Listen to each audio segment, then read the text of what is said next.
Welcome to today's first episode of Real Life Heroes at Manameni Nalame.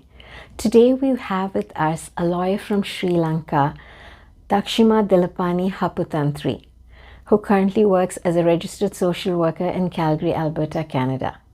She's here with us today to share her story of coming out as a woman who's a lesbian in a very conservative Sri Lankan community and what that was like, her life today in Canada, the path, the journey, and the challenges. மனமேனி நலமே நேர்களுக்கு வணக்கம். இன்னைக்கு நம்ம real life heroes எபிசோடில் நம்ம கூட இருக்கிறது தக்ஷிமா திலிபானி ஹப்புதந்திரி. இவங்க ஸ்ரீலங்காலேருந்து ஒரு லாயர். இன்னைக்கு கனடா கால்கரி ஆல்பர்ட்டாவில் ஒரு சமூக சேவகியாக பணிபுரிஞ்சிட்ருக்காங்க. அவங்க ஒரு லெஸ்பியன் பெண்ணாக வெளியில் வந்த அந்த பயணம், என்னெல்லாம் கஷ்டங்களை சந்திச்சாங்க, அதை எப்படி சமாளித்தாங்க, இன்றைக்கி அவங்க மனநலம் எப்படி இருக்குது, அவங்க வாழ்க்கை கனடாவில் எப்படி இருக்குங்கிறத பற்றி நம்ம கூட பேச வந்திருக்காங்க. வாங்க அவங்கக்கிட்ட கலந்து உரையாடலாம். இந்த வீடியோ உங்களுக்கு பிடிச்சிருந்தா கண்டிப்பாக லைக் பண்ணுங்கள், ஷேர் பண்ணுங்கள், கீழே உள்ள பெல் பட்டனை கிளிக் பண்ணி சப்ஸ்கிரைப் பண்ணுங்கள்.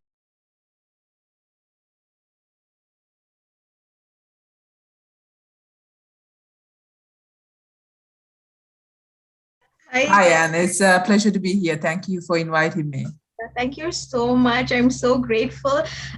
You are my first guest on the Real Life Heroes series of my YouTube channel, Manameni Nalame. So it's a huge privilege to have you. Thank you for joining us today.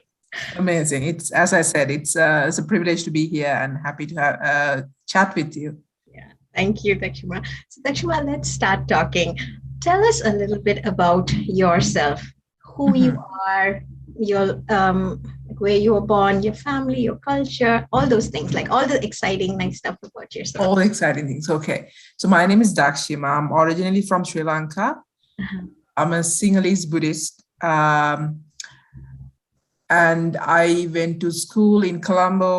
I went to all girls school. After year 5, grade 5 scholarship, we have grade 5 scholarship, then you can go to a better, bigger school. So I'm the eldest of my family. I have one sister. Both my parents are government servants. My mother is retired now. Both my parents are retired.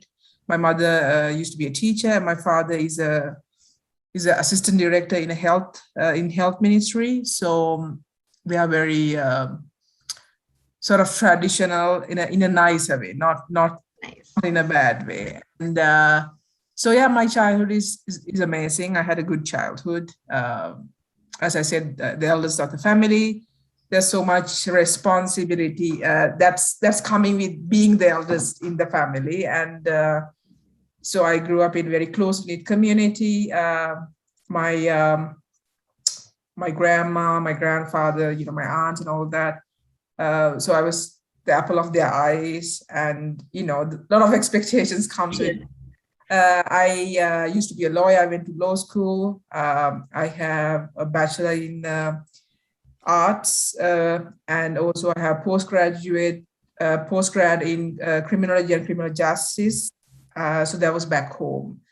And I was practicing as a lawyer for 6.5, almost 7 years before I come to Canada. Awesome, amazing. That sounds like a really good life. Yeah.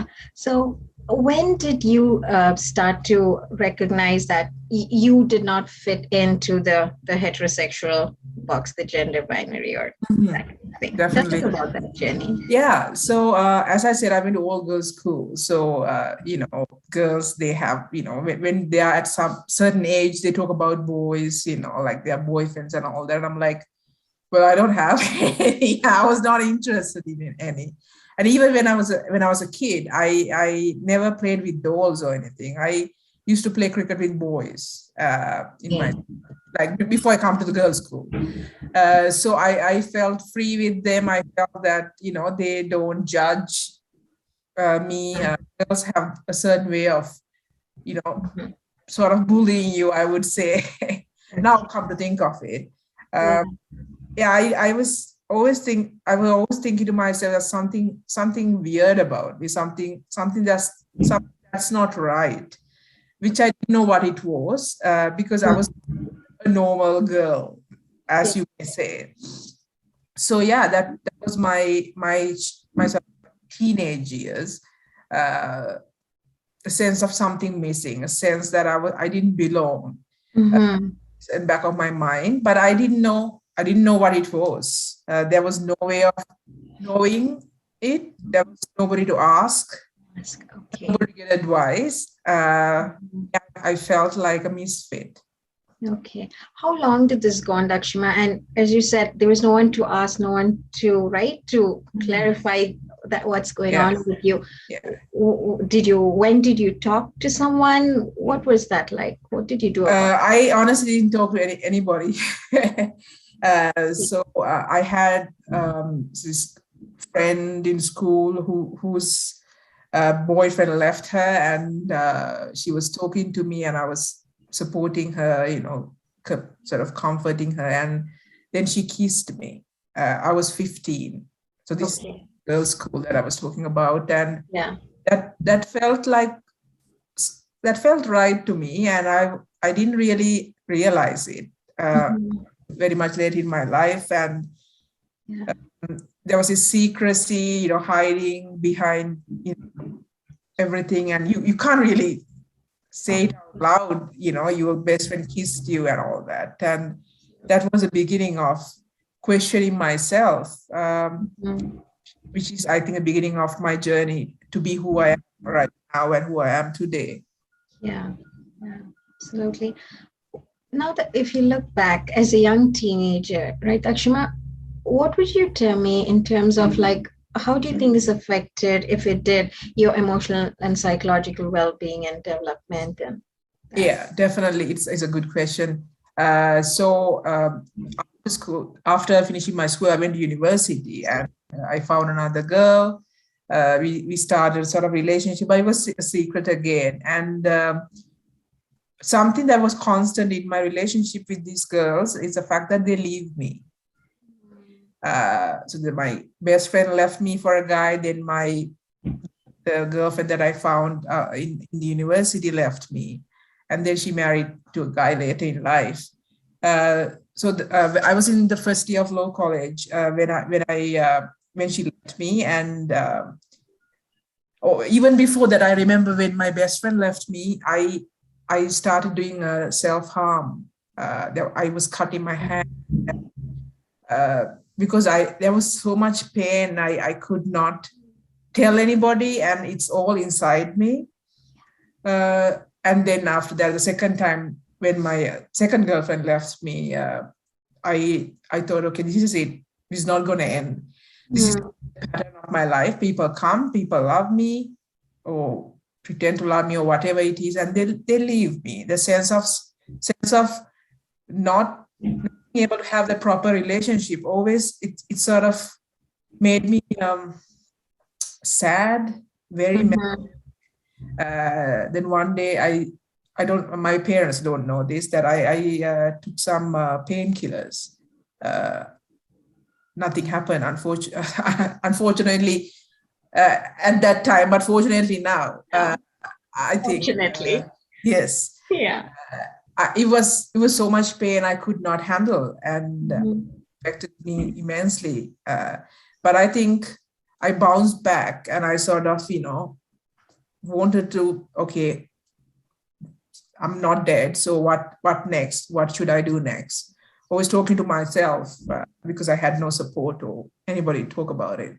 Yeah. So Dakshima, which means during those times there was no support group, no one, no community to reach out to, nothing like that.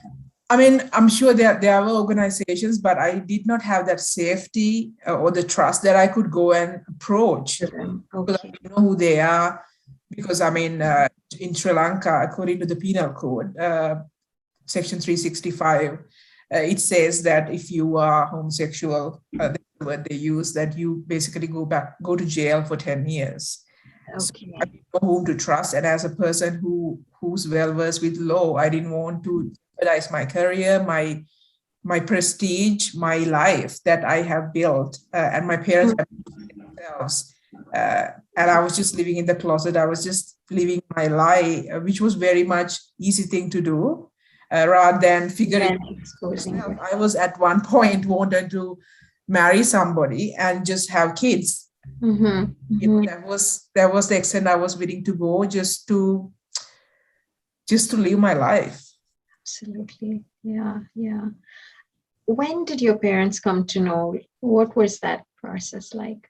Yeah, so I had another girlfriend, and I'm like, okay, this is not going to end well if I don't move away from this country, because this keep happening. People leave me, and I decided to come to Canada because I've heard that Canada is a country of, you know, you can live your life here. I came to Canada in 2016 July, and I believe in 2017 summer, I came out in class. Okay. Then I believe end of 2017, I think, or beginning of 2018, I came out to my mother, because at that point, I think I realized that I've been living my life far too long in a lie, and I don't want to do that anymore. I usually don't lie to my parents, except for the fact that I'm lying about my sexuality, which, because I thought they are not in a position to handle that. And I didn't want to tell that while I was in Sri Lanka, because I thought they'll stop me coming to Canada. So that would jeopardize my whole self. So I came out to them in distant. I came out to my mother over the phone, and I remember she cried for days, months. And I thought about it after that. In hindsight, I think she was grieving for myself. Mm-hmm. Mm-hmm. Because in her eyes, the moment I came out, I have sort of left all my privileges. I was a different person, and I'm not wanting to get married to a man now. The grandbabies that she was supposed to, that's not going to happen. Mm-hmm. And my safety is at risk. I think she was worried for me, and she's sad for me. And I think a mother loves a child no matter what. I think that is a true fact, because she sort of forgave me, I would say, for being myself. I mean, my mother is a lovely woman, and I'm not blaming her. She's living with stereotypical, that's a life that she's been exposed to. She's known, right? Thousands of years. That's the patriarchal views that she's been fed. Then I came out to my father, which really didn't end really well. I think our relationship basically broke down from that day. I mean, he still talks to me, but I think that love and warmth and everything is gone. I was his like right-hand woman. I was just his everything. And I think there's this huge wall between us now, where we don't really talk about that incident anymore. And there's always that the sort of, I don't know whether he thinks that I'm dead to him, but I think it's just part of him has died. The part that he loved me, I think. And I mean, he still considers me as his daughter, but I think that's it for him. Yeah. To his heart. Yeah. That's really hard, right, for you and for him. But at the same time, Definitely. I'm not surprised to hear that, because I think within our communities, not to say Western community doesn't have it, but it's more within our communities, right? As you said, that patriarchal view, we're conservative, we don't really accept and acknowledge these things. How have you been able to manage your emotions when you think about your relationship with your dad? Like, what does that feel like for you? It's sad. So I'm married now. I'm married for the past 3 years. My third anniversary is coming, to a woman, of course. And I'm still in the process of introducing my partner to my father, which I have no idea how to start, because they haven't met it face to face. I went home once after I came out, but I went on my own, and I didn't really start that conversation because there was this Easter attack and bomb blast and all that. So it was not real time to sort of have this deep conversation. And I'm thinking about writing him a letter, sort of explaining everything to him, because I want everybody to, because life is short at the end of the day. And these are things that so doesn't really matter anymore. You are his daughter, and I'm with somebody who loves me. I think that's what should be appreciated. I think that sort of like a hard place I am in to explain it to him. I hope he'll understand. He's a very sensitive man, so I don't want to jeopardize his sanity as well. Yeah, it's a tough situation, to be honest. Yeah. And you know what, hats off to you, Dakshima, because as I hear you speak, I hear someone who's extremely kind, compassionate, at the same time very tolerant and hopeful and strong and extremely patient, right? Because this is a process. And I see your strength as in you didn't compromise who you are, and you've taken all these bold steps, but at the same time, right, the love and warmth for your family and wanting not to, as you said, jeopardize their sanity and make sure that they're okay, because you're able to empathize with them and put yourself in their shoes. And I really personally feel that would really help them, move forward. And I'm sure at some point there will be a time where, things, you'll be back and happy with your family. Yeah, definitely. I mean, that's my wish. Yeah. How does your partners understand the cultural differences, and how does she support you? What does that look like? So we met through Instagram. She's from the United Kingdom. It's totally different, opposite cultures. I'm like Eastern and she's Western. But I think our sort of love for Orange is the New Black brought us together. But I think she's extremely patient when it comes to this introduction, to be honest, because for her, it's like, why is it taking so long? It doesn't, because it's all about what's right and what be said. Since I understand my parents' background, they are at, and the struggles they are going through, very extreme measures, I would say. But she's been very patient, very supportive of everything I do. Very much loving and understanding and giving me the best life that she could possibly give. And I'm really happy that I found somebody who really understands me. Because when I was living my life back home, I never thought I would be able to settle down, have somebody for me, to love me. I was always somebody else's secret. I was just unspoken thing between them and me, and there was no recognition for me. But I have somebody whom I can say that mine, and show the world that I am her partner. I think that's such a, I would say, accomplishment in my mind. Have that sort of love in life. And I feel so happy when you say that, right? Because I think it's your faith and your honesty and your hope that has brought you, right? I hope so. Partner. And I hear that when you speak, I hear the pain as to be someone's secret and not be able to acknowledge that this is who I love, and right, but it has to be hidden, and Definitely. the emotional and mental stress it causes on a person, right? Definitely. I mean, as a lesbian, I would not expect anybody to give me exceptional, like I don't ask for special treatments. I don't live like a straight white man and a woman just like that. I just want to live my life. I'm not judging anybody. I don't want anybody to judge me or my partner or the way we live. Everybody's equal, and everybody deserves to love. That's where I'm coming from. Dakshima, tell me a little bit about, so when you, in spite of all these hurdles, when you're back home in Sri Lanka, right, you still pursued your studies, you still had a career, you still practiced as a lawyer. Tell us a little bit about how you did that, because my understanding, right, is, and we see this continue to happen to people within the LGBT community, the youth, right, within our communities. It doesn't matter whether they're in Canada and India. I'm sure there are differences, but still, many of us, we immigrate here and we become more Indian or more Sri Lankan than we were back home, because we start holding on to our culture, and then home is so different for a child, and then school life becomes so different, and a child often right, whether heterosexual or not, they end up living two kind of different lives. And then you add another layer of someone who identifies with a different sexual orientation or even gender identity, it adds another layer. And we see that this causes people not to do well in school, drop out. It affects their mental health and all these different areas of life and social life.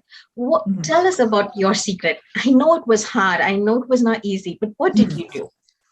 I honestly didn't do anything extraordinary. I think my parents were extremely supportive in whatever I do. When I was a kid, I always wanted to be a doctor. Then I realized, no, it's not for me. I just want to be something creative. So I became a lawyer, and just like that. And I'm passionate about it. I want to do good for the people. So I thought this is the path I need to be. And I just studied. It was Dakshima, that is supposed to be smart one when my mother named me. So I think I have this smart, just kidding. I think it's just, I'm passionate about studying and doing good to the people, to the world. When I was doing my practice as a lawyer, I did a lot of pro bono work as well with the legal aid. One reason was that my ex-girlfriend was working there. Another reason is that I wanted to help people. Yeah. So, and then I want to do some criminology and criminal justice because I think it's related to law. So I did that. And I have that bachelor's degree, which I studied literature, sociology, and international relations. Literature has been part of me. I used to read a lot. I have published a children's book in Sinhalese for kids. So I'm very passionate about this writing and, poetry and expanding my knowledge and all that. I think that sort of gave me that sort of calmness in my sort of chaotic life. Right. And you never let that go. You continue to prioritize your passion and education in your career. Definitely. And as I said, my parents were extremely supportive. They just wanted to pursue what I love to do. And I think it just fall into place very nicely. And thankfully, it didn't affect my studies. Come to think of it, it could have been. I really never really thought about it in that extreme way. But yeah, it could have really happened. But I wanted to be a successful person in that measurement. I mean, I don't think 4 degrees is a success. There are so many people in the world who have no degrees but extremely brilliant. But in those measures, I wanted to be successful as well. I never planned to go out of my country. I never thought I would immigrate. I just want to be a person that people respect and have that power to serve people who don't have voices, people who are suffering, because with great power comes great responsibility, as Spider-Man said, right? So absolutely, to be somebody who supports people. Absolutely amazing. Thank you. Tell us a little bit about your life in Canada after coming here. Like, what did you think when you were immigrating to Canada? What were the surprises, challenges, the nice stuff? And what does your life look now today as a lesbian woman, professional? Tell us about that. Yeah, definitely. I came to Canada with high hopes. I thought, okay, this is it. I can just be myself. Just go practice law, study law, and all that. I went to Faculty of Law, U of C, and they're like, you have to go back to school from the scratch. And I'm like, okay, I'm not going to do that because I studied 5 years at this point and practice is 6.5 years. And to school, I didn't want to do that. I came out of Faculty of Law, and then in front of me was Faculty of Social Work. And I was intrigued. I was like, what is this? And I went up and talked to a career advisor, student advisor, and she was explaining about social work. And I was like, sounds really interesting because I don't know about India, but in Sri Lanka, we don't really have social workers. I don't know now, 5 years ago, we didn't. And they're like, we can give you exemption for a couple of years because you have such education background. And I'm like, okay, that's really more like it. And then I pursued social work. So I had to find a job. There was no support. I came to one of my mother's friend's daughter's house, and in Canada, people live in a weird way. And I couldn't really figure it out. And I then moved out. And started living on my own, which was really, I have never lived on my own before. I was always living with my parents, and Yes, it was yeah. such drastic thing. Mhm. Then there was first snow, then I had to find jobs. At one point, I was doing 3 jobs and school at the same time. So I worked at 7-Eleven. I was robbed twice when I was working. I was not really fun life. Right. Yeah. Social work sort of kept me up all night. I think it's really an interesting subject, especially with such empathetic people like you and I. I think it's sort of like a way to achieve what we want to do in life. I think I really love the way the analytical thinking, the reflections sort of make you think more rather than sort of regurgitate what you learn. Back home, it's a way of like that's the way we study, we give it back. Exactly. There's no really thought process to it.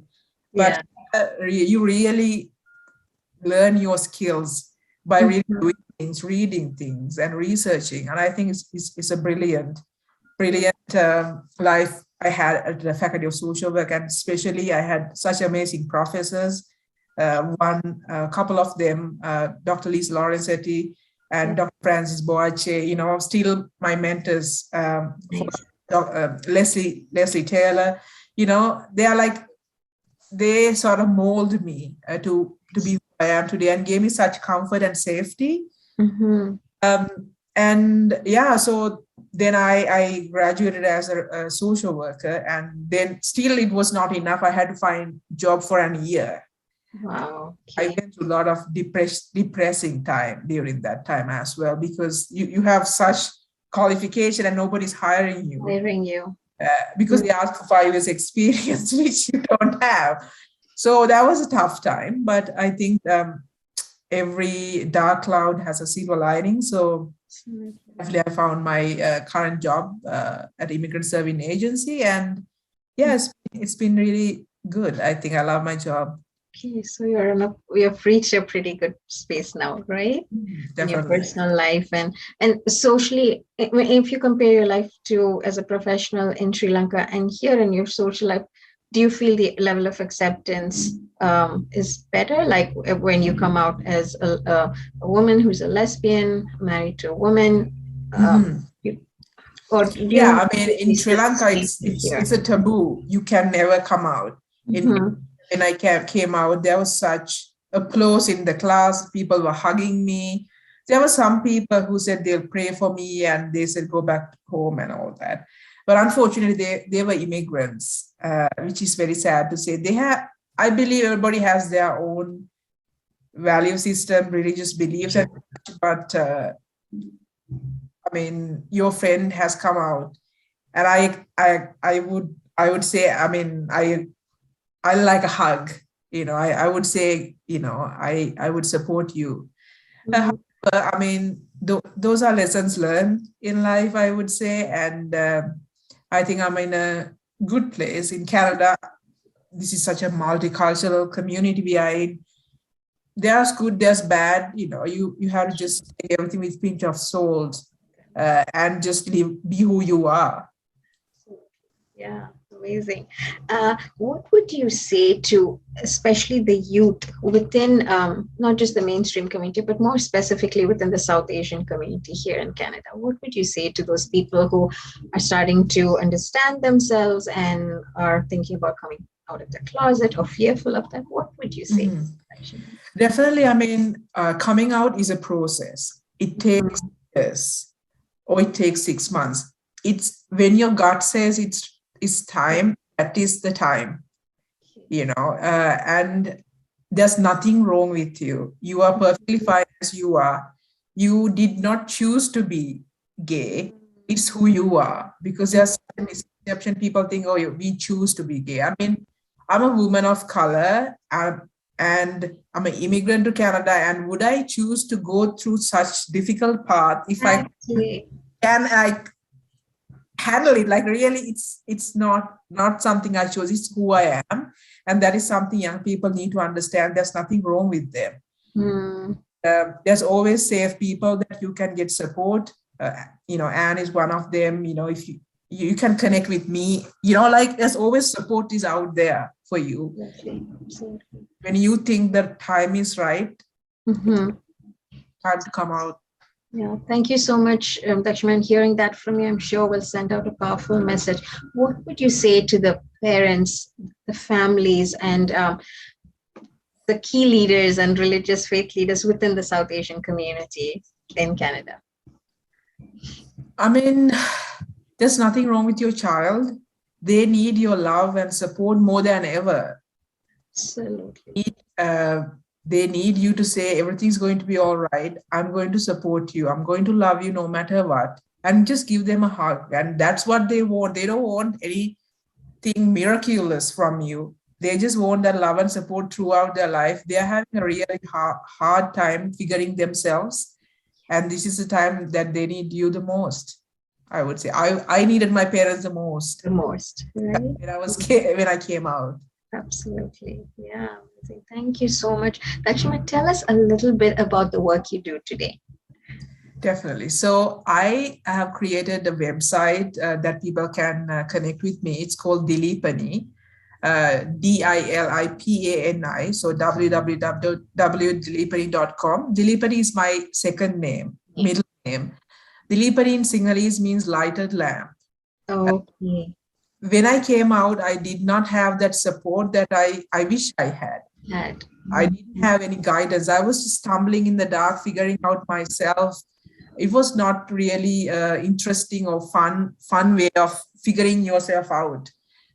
So I wanted to honor my older self or younger self. And then I created this community, I would say, people can come out and people can get that support they need. Not only that, also the parents can connect with me and, sort of chat with me, discuss, we'll figure it out, how we can support your child, how we can support each other. There's such a cultural piece is out there as well, because some people in Canada made your kid gay. It's not, it's just who they are. So it's such a challenge, I would say. I've been doing that for the past 6 odd months, helping a couple of people so far, and they've been living such a great life right now, which I'm really happy to see. So yeah, it's more is to come. I think the best is yet to come. I'm just starting my journey. Sort of like a mediator between them and giving the support and safety, especially they need. Because I think that's paramount when somebody's coming out, who's a safe person. Because there are organizations in the mainstream culture that I don't feel I can sort of relate to them, because we have our own cultural nuances, we have our own values, belief systems, the intersectionality basically. So it's different. So I want to support that community who's struggling to come out and give that safety they deserve. Absolutely amazing work, Dakshima. Like, right, as you said, right, as a brown woman, when you are there for these kids to reach out to, or the parents to reach out to, both sides, right? For someone who can understand that, as you said, those cultural nuances and that intersectionality, versus if it was not that someone from mainstream wouldn't, but they are certain nuances that we would understand better and they would feel safer with you, right? So I think it's amazing. And as you said, this is just the start there. I'm sure you're going to be a very busy person in the future, because we need such services, right? No one should have to live in the closet for the rest of their life and have to handle all that emotional stress. And right, it just like kind of crushes who a person is. And right, everyone, whoever you are, we all should be able to blossom and be our own beautiful selves and contribute for whatever purposes we are here. Definitely, totally agree. Yeah, so hats off to you. Thank you so much, Dakshima. Is there anything that you wanted to add that I've not touched upon? No, I think you covered everything, and I'm very happy to have this conversation with you. It was very free-flowing, and it was very easy to talk to you, and I really appreciate that kindness and safety that you created for me, and such love radiating from you, and it's amazing to be here. Thank you, Dakshima. The pleasure was mine, and looking forward for lots from you. Okay. Thank you Take so care, much. and thanks for being Take with care. us today. Definitely. Take care.